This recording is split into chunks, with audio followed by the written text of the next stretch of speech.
Just when Queen Camilla thought she had secured her place as one of the most influential figures in the monarchy, Princess Anne made it clear that power within the royal family is not so easily claimed. Reports suggest that Camilla made a bold move to solidify her authority, but Anne was having none of it. What exactly happened behind the grand doors of Buckingham Palace? And why is this alleged power struggle causing tension at the very heart of the monarchy? Let's dive into the unfolding drama. The royal family has weathered its fair share of internal conflicts, but this latest clash between Queen Camilla and Princess Anne has sent shockwaves through Buckingham Palace.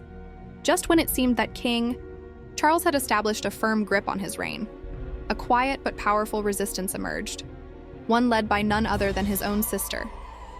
While Charles may wear the crown, Anne's unwavering commitment to tradition and duty has made her a formidable force, and she was reportedly not about to let Camilla rewrite the rules without a fight. For years, Camilla carefully navigated her way into the heart of the monarchy. Initially met with public skepticism due to her long and controversial relationship with Charles, she gradually earned a level of acceptance. Yet sources claim that her ambitions have extended beyond simply being a supportive royal consort. She wanted real influence. And when Charles ascended the throne, her wish to be recognized as queen consort was granted. But this was where the tension with Anne truly began. To understand Anne's opposition, we must go back to the careful wording used when Camilla married Charles in 2005. At the time, the palace insisted that she would be known as princess consort. Rather than queen, a deliberate attempt to acknowledge the complicated public sentiment surrounding her. However, as the years passed, whispers began circulating that Camilla had no intention of sticking to that arrangement. When Queen Elizabeth II gave her blessing for Camilla to be called queen consort, Anne reportedly saw it as a breach of the original understanding. Unlike many members of the royal family, Anne has never sought popularity or power for its own sake. She has always been a steadfast believer in tradition, protocol, and the core values that define the monarchy. Sources say that she viewed Camilla's upgraded title as more than just a symbolic change. It was a sign that Camilla was positioning herself to exert more influence over royal affairs.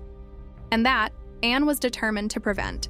Anne's resistance reportedly intensified when Camilla began making strategic moves to assert herself in palace operations. Some sources claim that Camilla aimed to take a more hands-on role in key decisions, perhaps even seeking influence over appointments and policies related to the monarchy's public engagements. This was a step too far for Anne, who saw it as an overreach. She believed that the queen consort's role should be one of support, not leadership, and she took swift action to ensure Camilla's influence remained in check.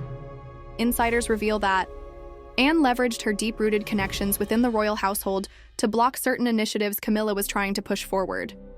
While Anne does not hold an official leadership position within the monarchy, her reputation as one of the hardest-working and most respected royals gives her considerable sway.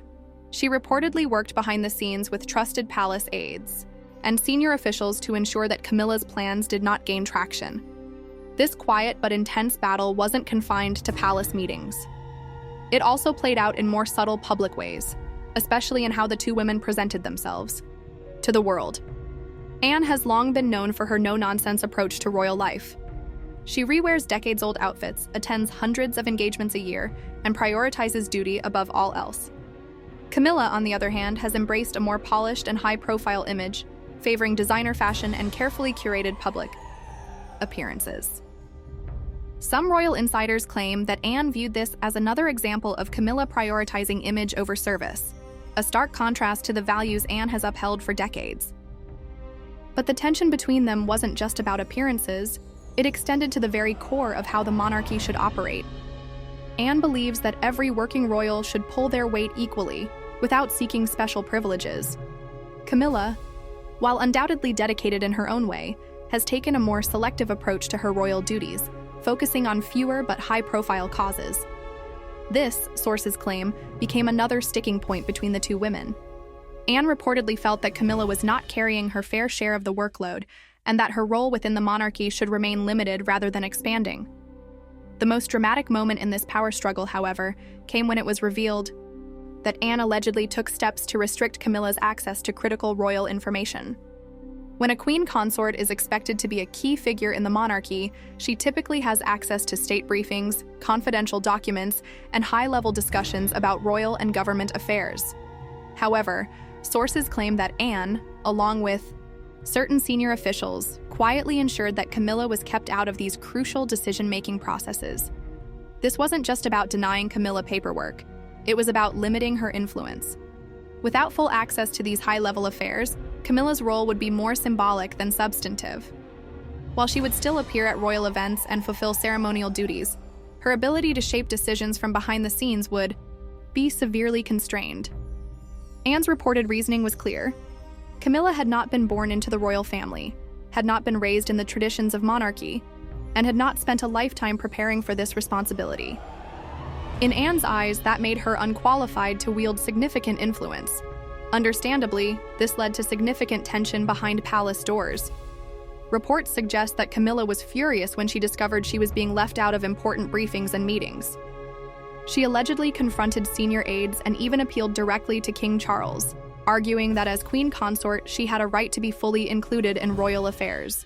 Charles, caught between his wife and his sister, was reportedly torn. He had spent decades fighting for Camilla's place in the monarchy, yet he also deeply trusted Anne's judgment when it came to matters of royal duty. A compromise was eventually reached, but not without its complications. While Camilla was granted access to certain briefings, her influence within the inner workings of the monarchy remained carefully managed. Anne continued to ensure that major strategic decisions were handled by those with deep-rooted royal experience, those she believed had the monarchy's best interests at heart. And while Camilla may hold the title of queen, it is clear that Anne remains one of the monarchy's most powerful gatekeepers. The question now is, what does this mean for the future? Will Camilla find a way to strengthen her position, or will Anne's resistance keep her influence in check? And what role will King Charles ultimately play in managing this growing power struggle within his own family? One thing is certain, this is far from over. What do you think? Was Princess Anne right to push back against Camilla's growing influence? Or should Queen Camilla have full access to the responsibilities that come with her title? Let us know in the comments, and don't forget to like, subscribe, and check out our next video for more royal drama.